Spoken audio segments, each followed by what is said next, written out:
안녕하세요. 꿈을 이룬 부동산 꿈부입니다. 오늘은 세금 관련 정보 중에서 상속세에 대해서 알아보도록 하겠습니다.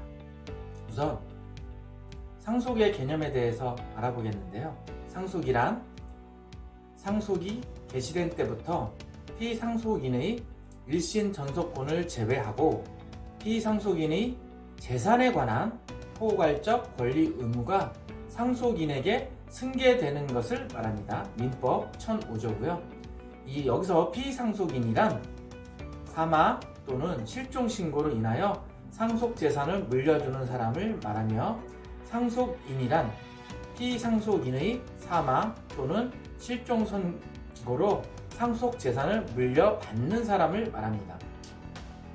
이 실종 선고는 이제 법원에 의해서 이루어지고요. 그리고 재산의 상속만 가능합니다. 그리고 과거 호주 상속제도는 폐지되었습니다. 호주 상속제도란 호주로 되어 있는 장남에게만 상속이 이루어졌던 것인데요. 이것은 폐지가 되었습니다. 상속은 어떻게 개시가 되나?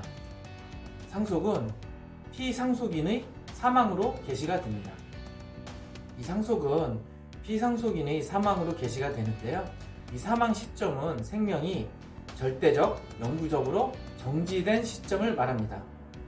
이에 관해서는 호흡, 맥박과 혈액순환이 멎은 시점을 사망 시점으로 보는 것이 일반적인 견해입니다.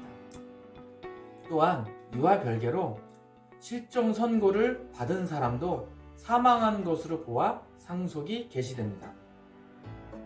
여기에서 실종 선고란 부재자의 생사가 5년간, 기준이 5년입니다. 5년간 분명하지 않은 때에는 이해관계인이나 검사의 청구에 의하여 가정법원이 행하는 심판을 말합니다. 전지에 임한 사람, 전쟁이죠. 침몰한 선박 중에 있던 사람, 또한 추락한 항공기, 웬만해서는 살아나기 어려운 그런 사항을 얘기하는 것입니다. 그 밖에 사망의 원인이 될 위난을 당한 사람의 생사가 전쟁 종지, 그러니까 전쟁이 끝난 후, 또는 선박의 침몰, 항공기 추락, 그 밖의 위난이 종료된 후 1년간 분명하지 않은 때에도 이해관계인이나 검사는 법원에 실종 선고를 청구할 수 있습니다. 여기서 청구할 수 있다는 의미를 잘 아셔야 합니다. 그러면 이 상속세란 국세의 하나로 사망에 의하여 무상으로 이전되는 재산에 대하여 부과되는 조세입니다. 상속받은 재산에 대하여 내는 세금인데, 상속받은 사람이 내는 세금입니다. 이 상속재산의 범위는, 상속재산이란 피상속인에게 귀속되는 모든 재산을 말합니다. 다음의 물건과 권리까지 포함합니다. 다만 피상속인의 일신에 전속하는 것으로서 피상속인의 사망으로 인하여 소멸되는 것은 제외합니다. 금전으로 환산할 수 있는 경제적 가치가 있는 모든 물건이 포함되고요. 또 재산적 가치가 있는 법률상의 사실상의 모든 권리, 주택, 자동차 등 그런 것이 있겠죠. 이 상속 용어에 대해서 알아보겠습니다. 이 피상속인이란 사망한 사람 또는 실종 선고를 받은 사람을 나타내고요. 상속인이란 재산을 상속받은 사람입니다. 상속받은 사람이고요. 이 상속 개시일은 사망일 또는 법원의 선고일이죠. 유언은요, 사망하기 전에 남긴 의사표시로 사후 상속재산의 분할 및 종속 등을 미리 정한 이 법률행위입니다. 이 법률행위는 이 법률의 규정에 맞게끔 행사를 해야 되는 것이죠. 말 그대로 최종적 의사표시라고 할 수 있습니다. 여기서 기여분이라는 것이 있는데요. 이 기여분은 상속인 중 1인이 병간호를 하거나 돌봐주고 살피거나 피상속인의 재산을 증가시키는데 기여한 경우 해당 상속인에게 일정 지분을 인정하는 경우에 발생하는데요. 물론 여기서 병간호를 했다는 것이나 아니면 재산을 증가했다는 것을 증명할 수 있어야 합니다.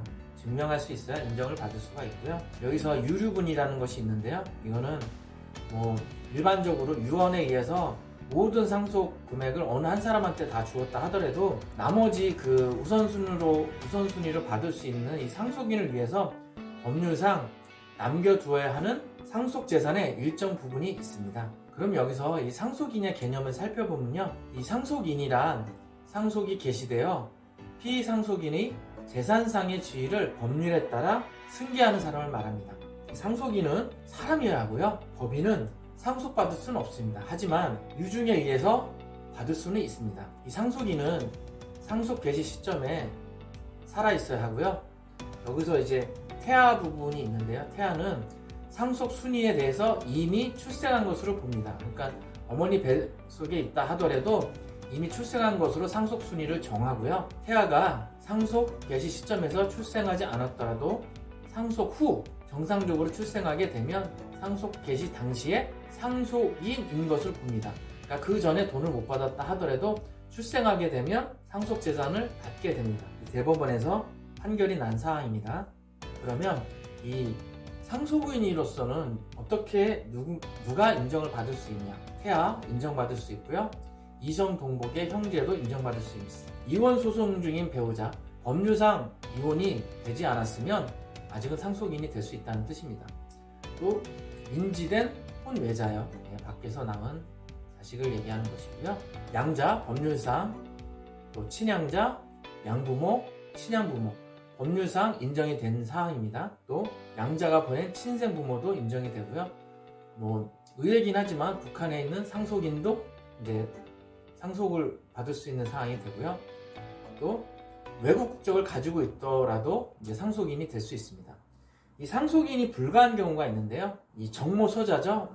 말 그대로 이제 첩의 이제 자식 부분이 되는 것이고요. 또 법률상은 혼인이 안 돼 있지만 실제상 같이 살고 있는 경우가 있죠. 이런 분의 배우자도 실제적으로 상속인이 되지 못합니다. 그 다음에 상속 결격 사유가 있는 사람이 있을 수가 있고요. 그리고 양자긴 하지만 이제 유아자, 법률상 문제가 돼 있는 양자, 친양자를 보낸 친생 부모는 상속인이 될 수 없고요. 또 이 법률상 이혼을 해서 법률상 이제 남이 된 경우에도 상속인이 될 수는 없습니다. 그럼 여기서 이제 상속 순위를 살펴보면요, 이 피상속인의 법률상 배우자는 피상속인의 직계 비속 또는 피상속인의 직계 존속, 상속인이 있는 경우에는 이들과 함께 공동 상속인이 됩니다. 그리고 피상속인의 직계 비속이나 직계 존속인 상속인이 없는 때에는 단독으로 배우자가 상속을 다 받게 됩니다. 이 순위를 살펴보시면 1순위는 피상속인의 직계 비속이죠. 자녀, 손자녀 등이고요. 물론 당연히 여기는 배우자가 있다면 들어가겠죠. 항상 상속인이 되고요. 만약에 이제 1순위에 상속인이 없을 경우에 피상속인의 직계 존속, 부모, 조부모 등이 있는데요. 이 직계 비속이 없는 경우에 이제 상속인이 되는데 여기서 배우자도 들어갈 수가 있습니다. 다만 자녀, 손자녀 등이 없을 때는 배우자가 있을 때는 배우자, 부모, 조부모 등 이렇게 포함이 되고요. 자녀가 있을 때는 자녀, 손자녀 등, 배우자가 있을 때는 배우자가 이렇게 포함이 됩니다. 그다음 이제 세 번째로는 부모와 조부모 등도 없을 때는 피상속인이 이제 형제 자매가 받게 되는 거고요. 옆에 보시면 1, 2순위가 다 없는 경우입니다. 그다음 네 번째는 형제 자매도 없다. 그랬을 때는 또 사촌 이내의 반계 혈족, 삼촌이나 고모, 이모, 그러니까 부모님이나 아니면 이런 쪽의 형제 자매라는 뜻이 되겠죠. 당연히 1, 2, 3순위가 다 없는 경우에 상속인이 될 수가 있습니다. 그럼 여기에서 이제 법정 상속분을 보면요, 그 장남과 배우자가 있는 경우 예를 들었습니다. 그럼 장남이 1이 되는 거고요, 배우자는 1.5가 됩니다. 그럼 여기서 5분의 1을 받고 5분의 3을 이렇게 나누게 되는 거고요. 또 자녀가 둘이 있고 또 배우자가 있는 경우가 있겠죠. 그러면 자녀들은 1씩 배분이 되고요, 배우자는 1.5입니다. 그러면 여기서 곱하기 2를 해서 합하게 되면 3, 4, 5, 6, 7이 되니까 7분의 2, 7분의 2, 7분의 3 이렇게 비율이 배분이 됩니다. 밑에 이제 장남, 차남, 차녀, 배우자가 있는 경우에도 이렇게 1대 1대 1대 1대 1.5 이런 식으로 계산이 되고요. 만약에 이제 자녀가 없는 경우가 있습니다. 이게 참 그런데 자녀가 없는 경우에 배우자와 아버지, 어머니만 있는 경우, 그럴 때는 부모님이 1씩 가져가고요, 배우자는 지속적으로 1.5라는 것을 알 수가 있습니다. 상속에서는 상속폭이라는 게 있고 한정승인이라는 게 있습니다. 이 상속은 피상속인의 재산상의 모든 권리와 의무도 넘어가기 때문에요. 이 피상속인이 만약에 빚이 있으면 빚도 함께 넘어갑니다. 근데 이 빚이 상속 재산보다 많은 때는 이 상속 포기를 하거나 한정 승인을 하는 것이 좋습니다. 안 그러면 빚을 모두 갚아야 하겠죠. 이 상속 포기는 상속 재산을 모두 받지 않겠다는 뜻입니다. 그러면 상속 개시가 있음을 안 날로부터 이 3개월 이내죠. 가정법원에 상속 포기 신고를 하셔야 되고요. 공동 상속인이 있는 경우에는요, 이 각 상속인이 단독으로도 상속 포기를 할 수가 있습니다. 예를 들어서 자녀가 둘이 있는데 뭐 아들은 포기를 하고 딸은 포기를 안 하고 받겠다 이랬을 때는 딸한테 모두 가는 것이죠. 그 다음에 이제 한정 승인이 있습니다. 말 그대로 어느 정도 선에서만 한정해서 승인한다는 뜻인데요. 이 상속 재산이 많은지 빚이 많은지 이제 불분명할 때가 있겠죠. 왜냐하면 뭐 법적으로만 꼭 표시가 되는 건 아니기 때문에 개인적인 어떤 차용증을 받은 경우가 있을 수도 있기 때문에요. 이럴 때는 상속받을 재산 한도 내에서 빚을 갚는다는 뜻이기 때문에요. 만약에 상속으로 재산을 1억을 받았는데 빚이 2억이다. 그러면 1억까지만 받는 것으로 인정이 되고 1억까지만 빚을 갚는다는 인정이 되기 때문에 따로 나머지 1억에 대해서 빚을 지진 않습니다. 물론 한정 승인 역시 상속 개시가 있음을 안 날로부터 3개월 내에 이 상속 재산 목록을 이제 첨부해서요. 상속 개시지, 이 상속 개시지라는 거는 고인이 사망한 당시 살았던 마지막 주소에 가정법원에 신고를 하시면 됩니다. 이 정부에서는 이 상속 재산에 대해서 알 수 없을 때 정부 24 사이트에 안심상속 원스톱 서비스를 이용하는 것이 무척 좋습니다. 이 은행이나 금융사실, 국세, 지방세, 미납 여부, 연금 여부, 토지 소유, 자동차 등을 모두 확인할 수 있거든요. 그리고 체크하셔야 될 게 있는데 이 생명보험금도 상속 재산입니다. 이거 모르고 무조건 그냥 쓰신 분이 있는데 나중에 이 생명보험금에 대해서 빚과 연관돼서 또 이제 곤란한 상황이 될 수도 있습니다. 분명히 생명보험금도 상속 재산이라는 걸 아셔야 되고요.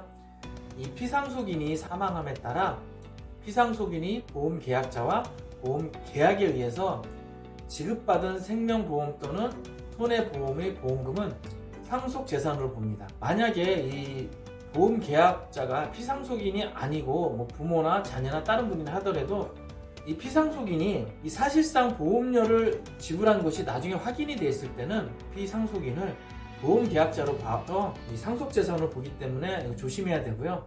만약에 미리 이 상속재산이 많을 것을 예상한다면 이 절세하는 방법이 있습니다. 이 종신보험 등을요, 자녀가 보험료를 납부합니다.